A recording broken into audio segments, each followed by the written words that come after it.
Hello everyone. So for today's lecture on polymeric implant materials, we'll start with the basic introduction of polymerization and the different factors that are actually influencing the polymerization. Okay. So first, when you talk about biopolymers, we have number of applications starting from drug delivery where polymer is used to deliver the drug to the target cells and tissues, and second application is vascular graft wherein a blood vessel, if it is damaged, we can replace it with a polymeric implant. And then it is used for skin tissue repair where the skin tissue which is damaged due to burns or some problems, we can replace it with a polymeric tissue for regenerating. And then fourth one is antimicrobial membrane, which is used to prevent the infections. And fifth one is medical implants where you have different implants which are made of polymeric materials like hip implants or some cardiovascular implants, anything like that. And biosensors where you use a polymeric material to diagnose a particular health issue. So if you look at it, first drug delivery, you can see a particular molecule is linked to another molecule where you can find the drug is delivered to the targeted cell. And second one, vascular graft, you can see a polymer which is attached to the blood vessel. And here you can see skin tissue repair where the damaged skin is repaired with the polymeric graft. And biosensor, you can see a small chip which is attached to a polymer which is placed on the skin surface, and it is used for detecting changes in the some biophysiological parameters. And medical implants, you can see a polymeric mesh like structure which can be placed inside the body. And antimicrobial membrane, you can see that membrane is coated with some polymer which is resisting the bacterial infection on the surface. So these are generally the applications of your polymeric materials. So to begin with, what is a polymer? A polymer is a substance made of repeated small and simple chemical units called monomers. So when you have a different monomers which are linked together, it forms a polymer. So a typical polymer may include tens to thousands of polymers. So it can have a minimum of 10 monomers to maximum of around 1000 monomers. So because of their large size, polymers are classified as macromolecules. So what is a polymer? So poly means many in Greek and mono means one and meros means units. So this is how a monomer and polymer looks. So a monomer is a small molecule and polymer is a long chain molecule made up of repeated pattern of monomers. So multiple monomers will be linked together to form a polymer. So now what is polymer we have seen. So how it is synthesized. So how we are creating polymers. So polymers can be synthesized by multiple methods broadly divided into two groups. First one is addition polymerization. Second one is condensation polymerization. So what is addition polymerization? Here the polymers are synthesized by reaction between two molecules which are of the same form or dissimilar form. So when two molecules are having some kind of chemical reaction, it creates a new third molecule. So that is the end product of your addition polymerization. So it can be created by combining two same molecules, that is homopolymer, or some different molecules together, which is heteropolymer. So in addition polymerization there are four steps: activation, initiation, propagation and termination. So all these four steps are actually involved in creating a polymer by addition process. So one classic example is your polyethylene. Polyethylene is produced by this method. So if you look at a picture, here you can see the three steps. First, initiation, wherein a free radical is combined with the monomer and then it is combined.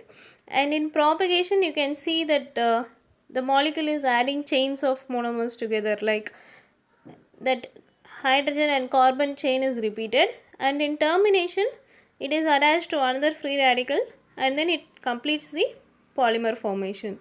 So this is an example of addition process. Like each molecule will be added together. So that is how the polymers are synthesized by addition polymerization.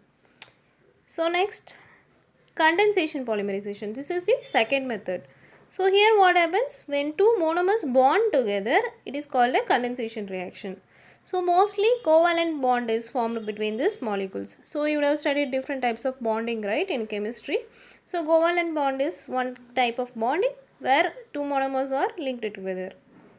So here what happens is, this reaction is mainly achieved by forming functional groups like alcohol, amine and carboxylic acid. So these three groups are mainly involved in condensation polymerization. So one classic example of this kind of polymerization is polyethylene terephthalate, which is PET. So you have seen PET bottles and PET plastics, right? So PET is polyethylene terephthalate. So how this process is done?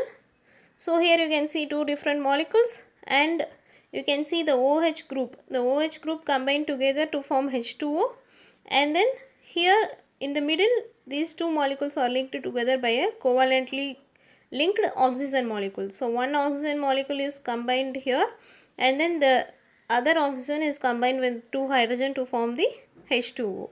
So H2O is the byproduct of this reaction. So polyethylene terephthalate is formed like this. Next, types of polymers. So we have seen what is a polymer, what are the two different polymerization process. Now what are the different types of polymers? So polymers can be broadly classified into two types based on the monomer which is repeated. First one is homopolymer, second one is copolymer. So homopolymer means when it is made up of a single repeating unit. So one molecule will be repeated throughout the polymeric chain. So it is made up of the same monomer units. Next one is copolymer. So copolymer means it will have two different monomers. So again this kind of arrangement can be further classified into random copolymer, alternating copolymer, block copolymer and graft copolymer. So we'll see a figure to understand this better. So this is the polymeric chain of four different types. First one is homopolymer. So here you can see the molecule A, which is same monomer which is repeated throughout the chain of the polymer. So this is a homopolymer which is made up of only one type of monomer unit. Second one, random copolymer. Here two different monomer units are distributed randomly. You can see A and B are distributed randomly, so there is no any pattern which is formed here. So A, A, like the pattern is like random. So we can't find a pattern here, but only two molecules are there, A and B. So this is a random copolymer. Third one is a block copolymer. Here you can see block of one monomer is attached to block of another monomer. So AB is one block, AB is another block. So one block is attached to another block. So you can see AB pattern is repeated throughout. So it's a block copolymer. Fourth type is graft copolymer. Here what happens? Side chain of one monomer is attached to the main chain of another monomer. So you can see this BB is the side chain of first molecule, which is AA. Here another monomer is there which is AA. So this BB is combining this two different monomers. So this is what a graft copolymer is. So these are the four different classifications of your polymers. Next, factors influencing the properties of monomers. So we have seen what is a polymer and how it is synthesized, and we have seen the types of polymers. So what are the factors? So the physical and chemical properties of the polymer is influenced by molecular weight, regularity of the molecular structure, intermolecular forces and the crystallinity. So these are the four factors which influence your polymeric composition, which is molecular weight, molecular structure, intermolecular forces and crystallinity. So we will see in detail one by one. First one is molecular weight. So what is molecular weight? Before going to the definition, this molecular weight is important because it determines the physical properties, that is transition temperature, strength, stiffness, toughness and viscosity. All these factors are very important when you synthesize a polymeric biomaterial, right? So this molecular weight is one very important factor. So what is molecular weight? It is equal to the number of repeating units multiplied by the molecular weight of the repeating units. So when you have a repeated number of monomers and then multiply it by the molecular weight, you will get the molecular weight of your polymer. So we have two formulas for this, two different terminologies. First one is number average molecular weight, which is given by Mn, and second one is weight average molecular weight, which is Mw. So Mn is your number of molecules, which is given by Mn equal to summation Ni Mi divided by summation Ni. So Ni is your mole fraction. Second formula for your weight average molecular weight, which is nothing but the weight of the molecules in the total sample. So Mw is equal to summation Wi Mi divided by summation Wi, where Wi is your weight fraction. So these are the two different formulas. One is number average molecular weight, another one is weight average molecular weight. So this is the first factor. Second factor is your molecular structure. So here you can see a molecule A is attached repeatedly. So this is a simple polymeric structure. So it is linked by covalent bond. We also have other different types of structures. So these are the other types of molecular structures. So first one, A is a linear structure. So you can see it's a straight line. So there is no side chain and all. Second one is branched structure. So in branched structure you can see a curve and then it has some side chains. And third one is cross-linked structure. So cross-linked structure you can see it is like a mesh-like structure. So different molecules are linked together and it forms like a mesh-like structure. So that is a cross-linking. So you have a linear structure, branched structure and cross-linked structure. These are the three different molecular structures which are available in a polymeric material. And the third factor is intermolecular forces. So intermolecular forces, it mainly depends on the concept of electrostatics. So this intermolecular forces greatly affect the polymeric material property. It can be attractive force or repulsive force. So we classify it into two types. One is short range force, another one is long range force. So in short range force, the distance is 3 angstrom or less. In long range force, it is at a greater distance. So these are the intermolecular forces which determine the properties of your polymeric material. Next one is crystallinity. So first one is amorphous type of polymer.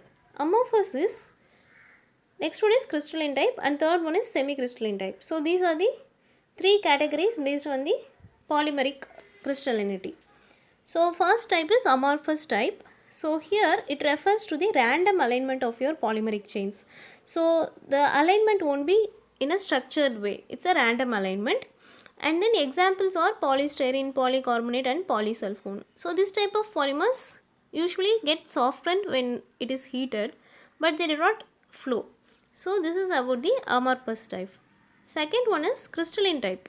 It refers to the structured alignment. So amorphous is a random alignment. Crystalline is a structured alignment. Examples are polyethylene, polypropylene and polyether ether ketone. And third one is semi-crystalline. Semi-crystalline is both crystalline and amorphous. So it can't be grouped as crystalline, it can't be grouped as amorphous. It has both the properties. So examples are high density polyethylene and polyethylene terephthalate. So these two are the examples of semi-crystalline polymers.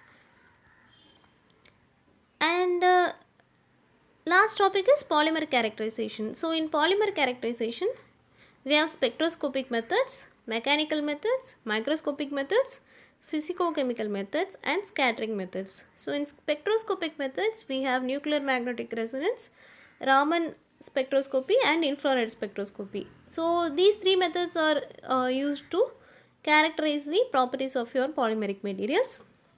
In mechanical methods, you have tensile strength, dynamic characteristics, mechanical testing and rheological testing. In microscopic, you have electron microscopy and optical microscopy. In physicochemical methods, we have intrinsic viscosity, differential scanning, colorimetry and gel permeation chromatography. In scattering, you have light scattering and X-ray scattering. So all these methods are used to study the properties of your polymeric materials. So when we synthesize a polymeric biomaterial, we test the physical, chemical and mechanical properties of the polymer before we actually use it as a polymeric biomaterial. So whatever the material application, we have seen the applications in the first slide, right? So whatever the application it is, all these materials will be tested for its property, and it will be characterized. Only when it is studied thoroughly, it will be made as a product and it will be used for some application. So that's all about the polymers and its introduction.